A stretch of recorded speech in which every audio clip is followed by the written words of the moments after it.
Welcome everyone to the ASPA podcast. My name is Karen Neckelman and I am the marketing coordinator here at ASPA.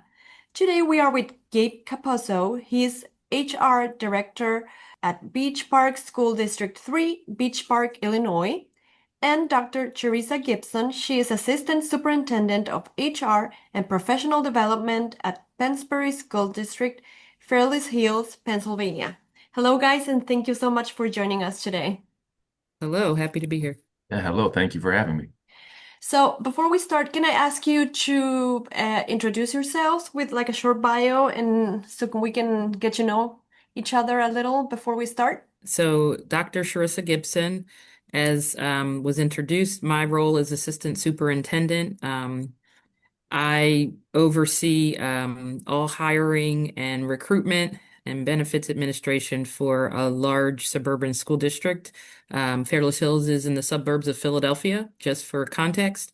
We service about 10,000 students and about 1,700 staff, with about 800 or so of those staff being certified teaching professionals. Thank you. Yeah, my name is Gabe Cappozzo. I'm the Director of Human Resource in Beach Park District 3. We are located on the northeast corner of Illinois, just at the Wisconsin border.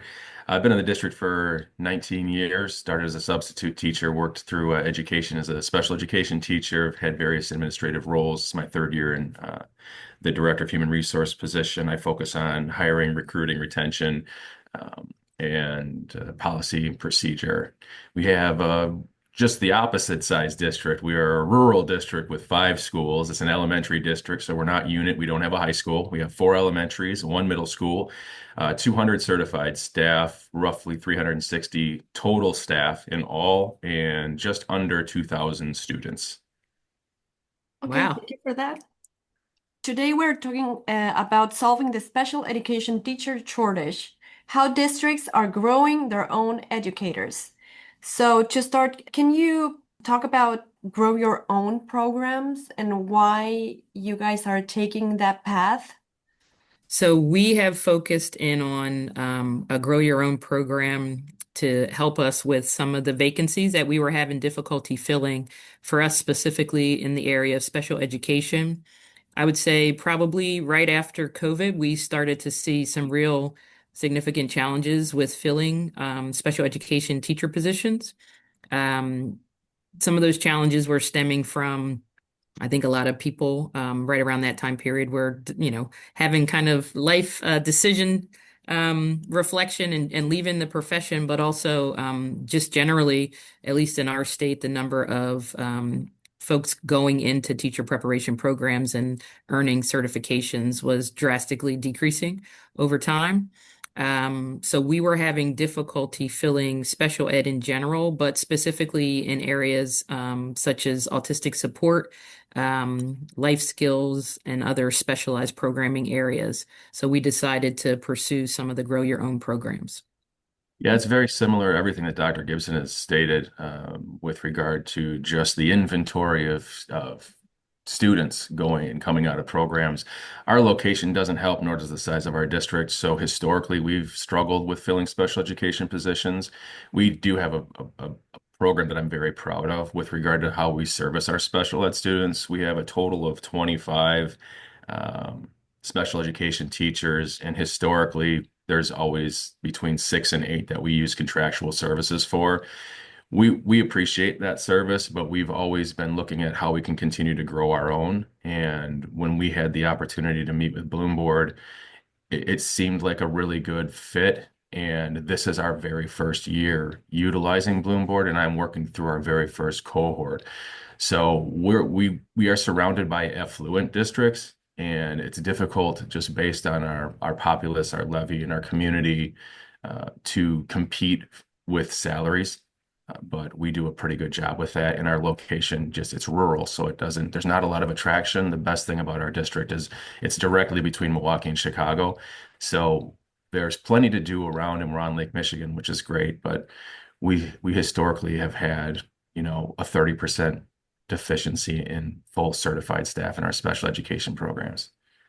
When Mhm. we do use contractual workers, though, they stay. We have quite a few 8 to 10 year contractual people that we just have maybe moved around within their LBS1 positions and the related services, but have stuck around, which is great. So, how has adopting a grow your own mindset shifted your overall recruitment and retention strategy? I think it's really good for culture. Our first cohort right now with BloomBoard consists of 6 paraprofessionals, and they were just recognized at our Board of Education meeting for completing their very first semester, which was just a great thing to see and be a part of. Knowing that there's an option within the district when paraprofessionals in particular, from my experience, are starting, we have plenty of paraprofessionals that work internally, and that is the career that they want. And we have a number of paraprofessionals that want to move on in their career, and for various life circumstance, whether it be family, children, the workload, on what it would take, financial hardships to continue on with their education, they're unable to do so. So it's an excellent benefit when it comes to recruiting new hired employees, and it's great for culture. Mm-hmm. And what would you say were your biggest challenges while implementing this type of program? I'll grab that one. So for us, we're a much larger district. So the challenges that I faced was really relative to logistics, meaning we're using paraprofessionals as a part of this program. And so those paraprofessionals have, responsibilities in some cases to be one-on-one supports for students that have significant needs, or maybe even if they're in whatever those various classroom schedules are. So finding the right teacher mentors to place the paras with, and even the right principals. We have 14 schools. So I kind of targeted just 2 schools so that we could have more targeted support and work through logistics of schedules and the ability to allow those paraprofessionals to move in and out of their daily work duties, but also to meet any kind of assignment requirements that come with the BloomBoard on the job coursework. So that they're able to, maybe they're supporting an autistic support classroom, but they need to see or teach a lesson or complete an assignment in a different age group for reading versus math where they're maybe assigned. So some of those logistical scheduling concerns are things that we had to navigate. And we are currently in year 2 of our partnership with BloomBoard. So I do think we were able to work out a lot of those learning curve issues in our first year. Mm-hmm. And if we talk about funding and sustainability of these programs, how did you identify and braid funding sources to make these pathways sustainable? We were really fortunate over the last 3 years in Illinois. The Illinois State Board of Education began a teacher vacancy grant program. It's only running for 3 years, and it's really focused on recruitment, hiring, recruitment, and retention. And there are some parameters that we've evolved over the allocation of funding through the vacancy grant. And this year we landed on like what's going to have the most impact, the systemic change, and what is going to convert into hiring and filling empty positions. So we rolled the dice on BloomBoard. I've been looking at this company for probably the last 2 years. And as we're coming to the end of the grant, I really wanted to explore what opportunity it could provide. So we use grant funding. The Lake County, which is the county that we're in Illinois, Workforce Development Center also does an apprenticeship program. So we're able to braid funding from the Lake County Workforce Development along with the teacher vacancy grant to fund the program. Mm-hmm. I'd be interested, Dr. Gibson. So we are, I would say, primarily using district funds. I went to the board and asked for funding after providing a proposal and kind of putting forth the vacancy numbers that we were having and the cost, both the financial cost, but kind of the cultural cost of substitutes day to day and risk of not meeting servicing needs of students with IEPs, and kind of approached it as a front-loading investment. And that's kind of our at least in our HR office, it's our vision is invest in people. So this was right in line with that approach. So we do as a district generally cover the cost, especially in year one of our program.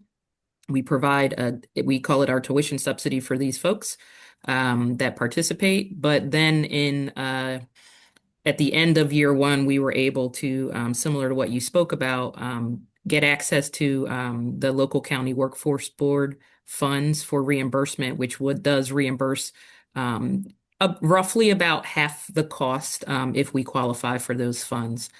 So that was a nice kind of addition to the program, but we committed district funds because we were seeing such a significant need. And then kind of more broadly, and part of the pitch to the board was if successful, not only are we investing in our own community, folks that are already committed to our students and our schools, um, but bringing those new hires in, they are coming in at what on our scale is step zero. They're not coming in at multiple steps plus masters or what have you credits. So um, hiring them right in at that lower level on our salary scale allowed us to kind of budget a little bit more proactively as well. Interesting. So, if we talk about the impact this program has in the district, how would you say, what have you seen in terms of retention, morale in school district that has changed? I would say the morale, it goes back to the culture piece.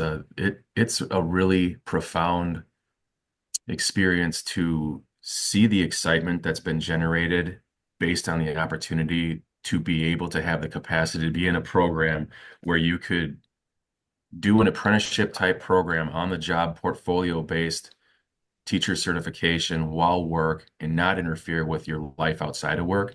And the inadvertent benefit of this has then encouraged more of our paraprofessionals as they've stood on the outside and watched the current students going through it to reach out to my department and say, I really do want to be a part of that. So it's inspiring the others that are around them and it's infectious. Hmm. I agree. The cultural bonus that comes from being able to do this. This is kind of life-changing opportunities that some of these folks financially or otherwise just wouldn't afford. We've done some celebration things as well. We do sort of a signing day once we identify who will be a part of the program. We do a signing day like you would do for college students signing on to college, and a big celebration with some board folks. Um, we will be graduating this spring our first cohort in the 2-year program, which was the associate's pathway. So we will have a celebration of that graduation. But we also this year in our year two initiated a 1-year post-bac program. And what I will say impact wise for that 1-year program is those are folks who already hold a bachelor's, but were in paraprofessional positions. So that process requires sort of a 12-week student teaching, for the lack of a better term, or teacher of record experience. So going into this school year and knowing that I had a designated number of paraprofessionals who would need to go into an intern certificate and ultimately serve in full-time sub roles for the second half of this year, it has really stabilized my staffing because inevitably, again, I have, 800 plus professional staff. Inevitably, I'm getting unanticipated leaves of absence from staff where we typically would now have to go through a posting and it's a several month period to get a fill for that position. I essentially had 3 or 4 built-in special education substitutes for the second half of the year through that accelerated 1-year program that we started this year. That's great. So, and looking ahead, what are your plans for expanding this pathway, and what do you see happening with this program in the long-term future of the educator workforce?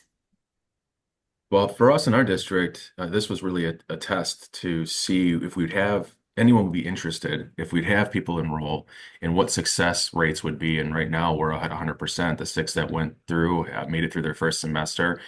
As I said, it's inspiring others, but I would really like to start looking at the master's program as well for our current certified teachers and provide the same funding, 100% funding for them to move forward. Some of it being like Dr. Gibson shared, it's the salary schedule where they're coming in with a few years. They don't have the resources.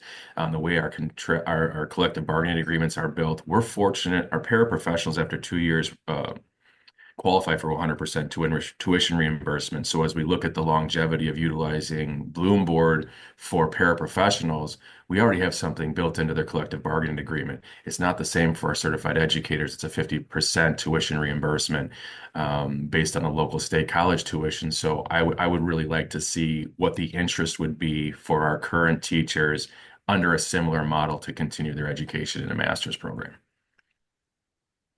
Hmm. Um, Our expansion, as I sort of indicated, we went from what I would consider 1 2 year cohort, which was we were really focusing on those folks that held an associate's or equivalent. And then this year, which is year 2 for us in the work, we expanded to the folks that have a bachelor's degree so that we could put forth that 1 year accelerated program as well. We have only tailored our work to special education certification. So I would imagine that as we expand, we continue with special education in the 2 pathways for 1 year and 2 year pathway, but also start to look at other hard to fill areas that might be of benefit for our district. And then some other broader educational based positions that I'm thinking through are things like related services, so speech and psychologists, nurses, and so forth. Um, just looking for ways to also think through grow your own programs for people that might be in those positions. So, for example, we currently have RN positions in our collective bargaining agreement, but they require state certification to become certified school nurses. So thinking through how might these types of grow your own programs expand into other hard to fill areas. Mm-hmm. So, to kind of close off the conversation, what advice would you give HR leaders that are considering this approach, and what do you guys wish you knew before starting this journey? I would say prepare. It takes time. Like when you start thinking about it, you kind of falls into the beginning of the school year and then the middle of the school year. So you're coming back from winter break, and that's when these 2 semesters kind of rotate as you're enrolling students. So it took a while. We started last year in January to get our August cohort. In order for me to just wrap my head around what this is going to look like, how are we going to do it? I surveyed all of our paraprofessionals. What was the interest? Whittling down the number. Then I put a rubric together for qualification to get into the cohort that we're currently running because we had more interest than we could afford. So I wanted to make sure I dialed that in and it was justifiable how we chose people in the program. And the other piece would be I'm the coordinator of our paraprofessional, all the people in the cohort. I didn't realize there'd be as much work on my end with regard to the biweekly check-ins and making sure you're also monitoring the progress of the students.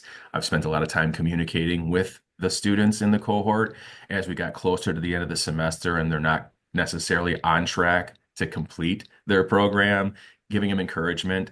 It's just the regular meetings that I had to make time for. And I've missed them and they've been flexible, very flexible, in fact. But you have an obligation to want the success of the people in the program and our employees that work for you. So you want to have your hands on that. And it's a little more work than I had expected. But from what I understand, and maybe Dr. Gibson can speak to this, it's the first cohort. It's the very first time. So it's just all new. And like anything, there's going to be some upfront investment in that kind of tapers as they go through the program. Yeah, I'll add to that just in regards to the planning that Gabriel discussed, I agree. Things that also come into that like lead up is looking at your bargaining agreements, meaning is there language that either impedes the ability to move forward or supports the ability, and does some MOU need to get put in place in order to move forward? Um, Look, one thing to talk about the check-ins that are regular. You almost become almost like a guidance counselor in some regard that I wasn't prepared for.